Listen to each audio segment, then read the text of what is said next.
If a little green is good, more is even better. Now, back to Green is Good with John Shigarian and Mike Brady. Welcome back to Green is Good, and we're so excited today to have Eva Radke on the phone with us. Eva, welcome to Green is Good from New York City. Thank you so much. Hey, Eva, you are a fantastic entrepreneur. In 2007, you started FilmBizRecycling.org and Film Biz Recycling, your company, which is both online and offline. Tell our listeners how you came up with this idea and founded this company. Well, I came up with this idea. I was in the film business for 15 years. And I think like most people who decide to do something different and make a change, they have some sort of epiphany. And my epiphany was on a toothpaste commercial. It was January 2007 in New York City, which is freezing cold.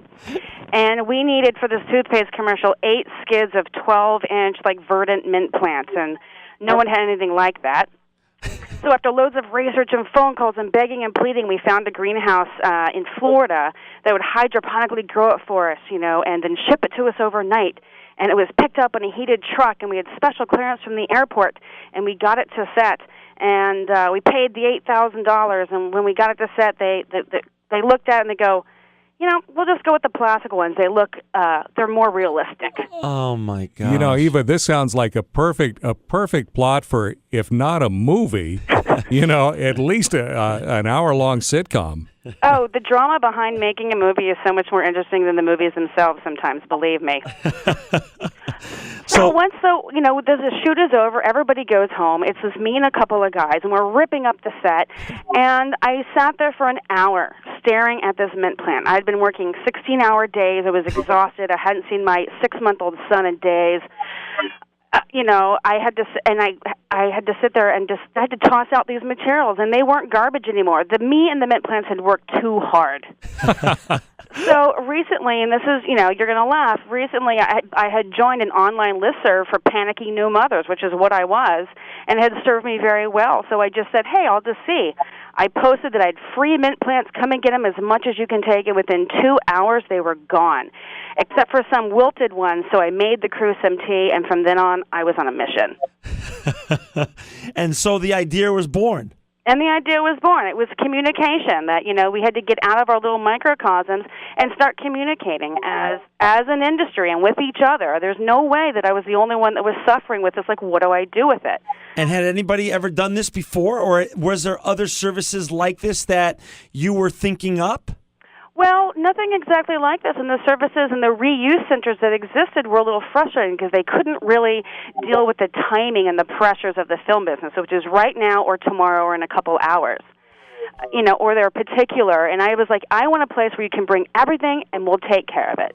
Got it. And before this, though, did you consider yourself, while you were working in the film industry for 15 years, did you ever consider yourself a greenie or someone who was really into the whole green and environmental movement? Oh, no, not at all. I mean, in fact, this started sort of as a social movement because I just wanted to give it all to charity. My green education came with doing this. Got it. It turned me around. I didn't realize just how bad it was until I started thinking about it. So after the mint plants, what happened? What was the next step? What was your business plan? What did it look like, and how did you get going? Well, I stayed in the business for another year, and then I took May of 2008 off, and I said, okay, I'm taking a month off. I was freelance. I'm going to start making phone calls. And I called the city. I called the mayor's office. I called reuse centers. I called all these different people. And by the time I had to take another 2-week job, another commercial, I was doing more on Film Biz Recycling than I was anything else, to the chagrin of everybody else. So I had to stop. And I made partnerships and alliances with people who were doing the same thing. And I outgrew that space, and then I just had to get my own. And it's become this amazing, beautiful little place. Well, take me through this now. Take me, Mike and I, we don't know the film production industry. Take us, do they really throw that much stuff out? And how, over the, since you started your company in January of 2007, how has it scaled? You're now 3 years into it. What does it look like, and how much product are you really touching? Well, it's pretty amazing. And yes, films throw that much away. But I just want to say, so do hotels, so do schools, so do carnies. I mean, it's across the board that all industry needs to watch its waste. Because I love this industry. I really want to answer this question to say I'm not exposing it, but we need to. Every industry needs to discuss this.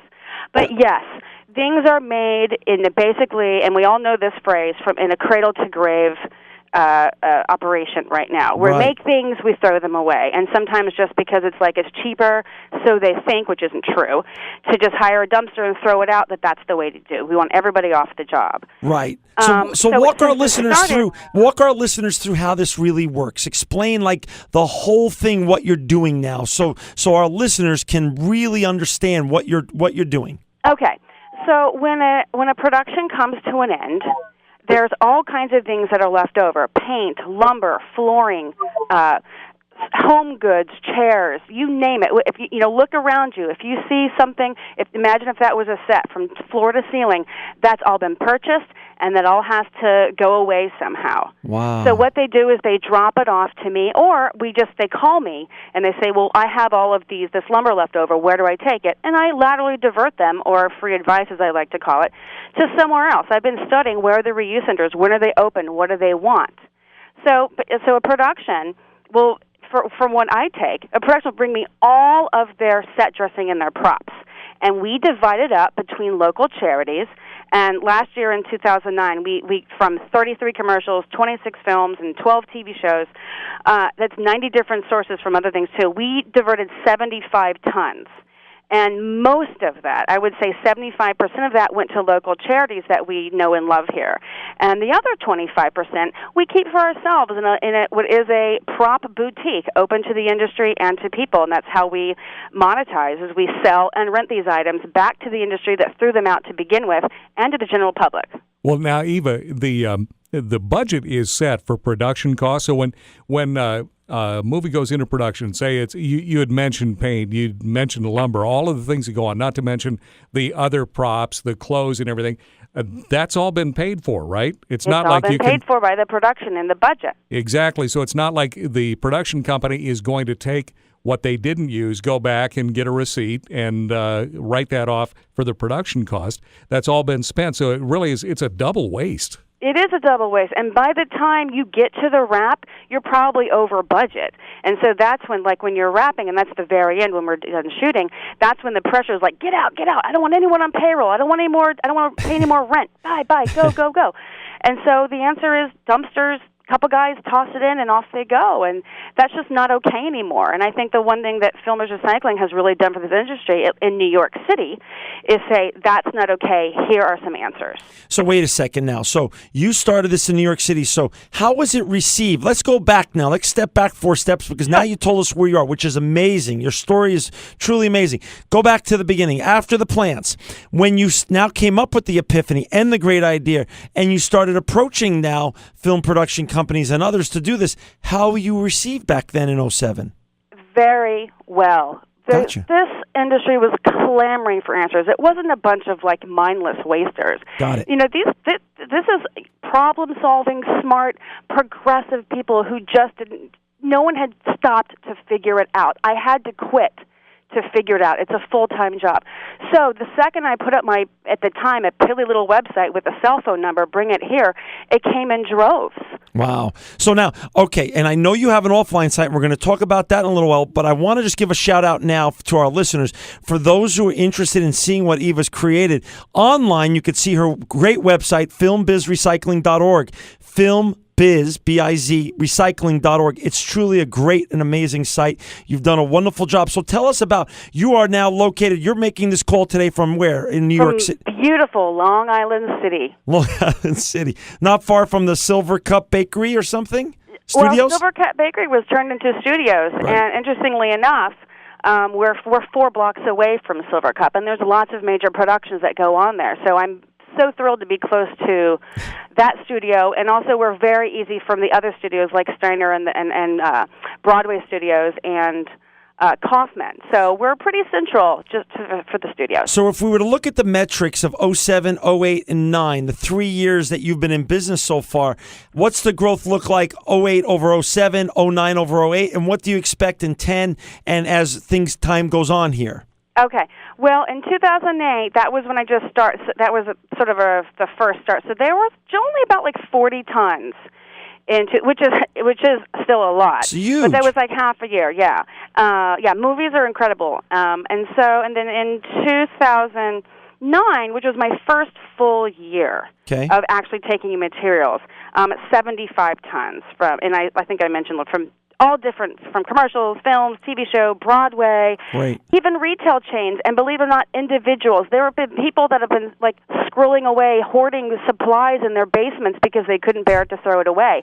Now they're cleaning out their storage units and bringing it over to me and saying, I've been waiting to do something with this. Wow. I couldn't throw it out. Wow. 14 like prop people who's like, take it, please, and it's great, and it served the community. It's and when you give stuff away, you're saving costs, you're saving disposal costs, and you're immediately helping charities around you. Okay, so let's talk about that a little bit. Okay. What charities have you aligned your company with, your organization? Lots of them. Okay. So the first one is two of my very favorites. One is called Blissful Bedrooms, and they remake bedrooms for disabled youth. So you may have a mustard yellow hospital room, and then they come in like, oh, you're into basketball? They'll make a basketball court in your room. And you can go to our website and see it. We at 100% supply them all the materials for the most beautiful makeover in this room you've ever seen. It changed lives and it brightens this room. And also for our children. They take care of babies whose mothers and fathers, but mostly mothers, are incarcerated. And when they get back, when they get out, they educate them and house them. So any baby items go straight there, and we love them. Anything animal-related goes to Brooklyn Animal Resource Coalition.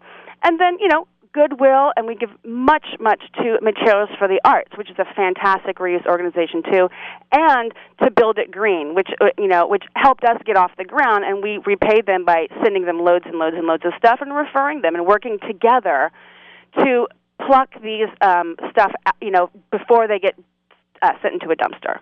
So, Eva, you're based in Long Island. Long Island City, which is like I can see Manhattan from here, so we're one stop on the subway. All right, so you're talking about the film industry as a whole. Your recycling efforts for Film Biz Recycling doesn't apply only to the movies that are filmed in and around New York City. Is this an industry-wide campaign? Well, there are lots of people popping up to do this. I mean, it's relatively new. For instance, there's Lauren Selman with Real Green Media in Los Angeles, Shannon Schaefer, EcoSet Consulting in L.A., Marshall, who's a scenic artist, Marshall Careby, who's designed a soy-based scenic paint, Jody Baldwin, film. She's in Boston. Lonnie Schaefer. I mean, also these little ideas are perking up. We're all talking to each other too. Marjorie Eber in Austin, Texas, and everybody wants to do something, and it's just figuring out how. And also in New York, we also have with Meredith Bergman and her partner, Green Media Solutions. So it's nothing is new and under the sun, but they're all like a little bit different because it depends on where they are. Okay, so let's walk in a couple things. First of all, how the local community in New York that hears this show, or in the New York metropolitan area, they can call you themselves, and they can donate stuff to your Film Biz Recycling also. Is that correct? Yeah, if they really wanted to, that would be fine. I would hope that they would call me first because there's a good chance that I would have them go to the closest reuse center possible to them. Got it. And then how about, so now let's talk about the film companies and the production companies that you get so much of your stuff from. Talk about both. I want to hear the offline experience, what it's like in Long Island City for people who want to come there, and what's the online experience like for people who want to buy some of your wonderful items online. Great. Well, the people that aren't in New York City could just go to the website and give us a call if they like it. We'll send it to them. I prefer I prefer that everything stays local. Right. So anybody can come here, and we're open. We're just like we're a boutique. We're a little store. And from Monday to Friday, 10 to 6, and Saturdays from 12 to 5. But if there's something that somebody far away can't live without, absolutely, you can buy it from us. We'll send it to you in the greenest way possible. Well, you better recycle the packing material. There you go. Yeah, I love perfect. So now, when Mike and I opened the show, when we did our little intro, we were talking about goals. When you started this, Eva, what was your goal then? And now, where you are today, which is amazing what you're doing. You're tremendously inspirational. What's your goals now with the platform that you've created? When I first started this, the goal was to keep things out of dumpsters and perhaps make a living at doing that. Now the goal is to scale. I want to be in London, Paris, Los Angeles, Chicago, Austin, New Orleans, Boston, all over the place, where there's a large concentration of pictures being made. I want, might change from city to city, but we need it there. But I also want to stay small because small is so smart. And all of those arms would feed into the production company. And actually, we'd like to produce films that have a sustainable theme or a message of social change or something. So and then that sort of feeds more and more and more into the mission, so we can do more and more.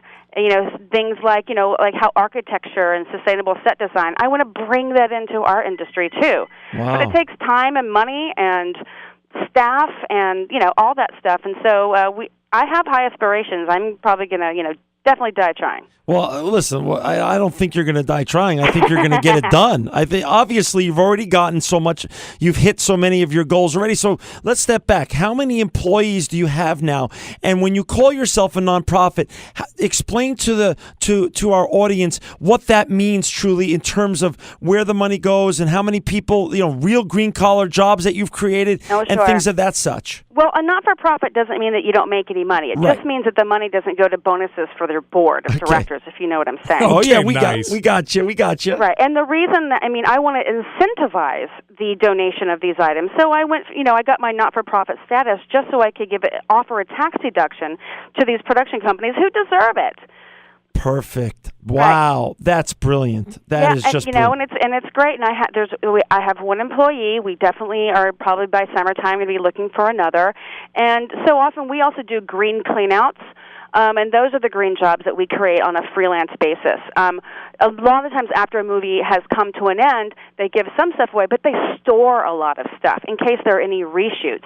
Once the reshoots are done and picture is locked, it's edited, it's ready for distribution, there's an entire storage facility full of stuff, flats, furniture, et cetera, et cetera. So the green jobs come up, we go in there and we disassemble the flats. Okay, so now 24 hours a day, our listeners can go to your great website, filmbizrecycling.org. But what are the hours of your store in Long Island City? Oh, it's 10 to 6, Monday to Friday, and Saturdays from 12 to 5. Okay, so tell our listeners some of the cool stuff that would be in your facility now or online. And also, do you service the celebrity crowd? Do celebrities actually come there and shop or bring you things to sell? Well, it's funny. It's funny you asked that. Sometimes I didn't even... Coco Rocha, a supermodel, shopped here. Oh. And she actually named us recently as the one place that she couldn't live without. As far as the celebrity crowd, well, they haven't shopped here yet, but they may not just know about us because we're small and growing. But some of the cool stuff we've gotten was from the movie Salt. And that's starring Angelina Jolie, and it's not out yet, so no one really knows that much about it. But we got a whole bunch of stuff from, like, the KGB and Russian stuff. We got a KGB phone, a Cyrillic typewriter, and this amazing bust of Stalin that a scenic artist put together. We've gotten all you name it. We've gotten all kinds of strange stuff, and it's really fun to do the forensics. Like, once we get a donation, like, oh, okay, there's a birthday party, there's a garage sale, and a bar scene, because you get all these things, and you can sort of break down the script. And what's your turnover like? How often, how fast do things turn over, and how often are you getting new stuff in? Very quickly. We get something almost every single day. Sometimes it's just a television commercial dropping off 4 boxes, or it's a movie bringing in 75 boxes and a bunch of furniture. It's at least weekly. Wow. Even when it's slow. It's all the time. It's a deluge. You know, it's really cool because I'm just sitting here listening to you speak about this and all of the influx, the different kind of things, Eva. And the biggest thing that when people buy stuff is if there is a practical use for it or they just plain like it, that's great. But if there's a story behind it, wow, that's the good stuff. You know, sometimes there is and sometimes there isn't. I really want to put the emphasis on reuse. I mean, if I had been smarter in the beginning, I would have said Film Biz Reusing, although it doesn't sound so great.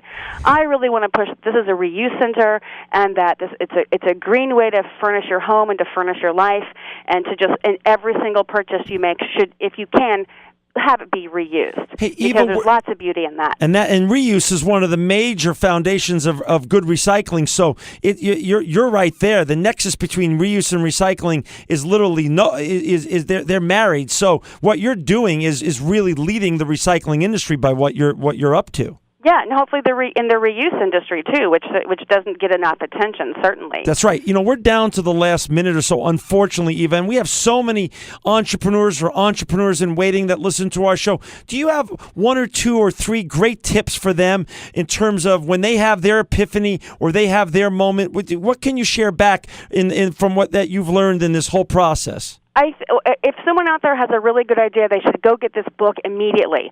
It's called The Power of Unreasonable People. I don't know if you guys are familiar with it. No. It was unbelievable. First of all, I am totally unreasonable. I have found out from this book, and that's a really good thing because, you know, some of the characteristics would be you want to change the system and you're ambitious and you're propelled by emotion, et cetera, et cetera. It's a wonderful book. And besides that, I would just work really hard. Don't ever stop. Get a good lawyer and a good accountant, and you're good to go. Just keep moving because you can do it, and just talk it up. For all those that want to see what Eva's doing and subscribe to her wonderful newsletter, by the way, go to her website, filmbizrecycling.org, Film Biz Recycling, and biz is spelled B-I-Z, recycling.org. Sign up for her newsletter. Go buy some stuff from her website. And if you're in the New York metropolitan area, which I'll be in the next couple of weeks or so, stop by her wonderful store. Eva Radke, you have tremendous passion. You are an inspiration, and you are living proof that green is good.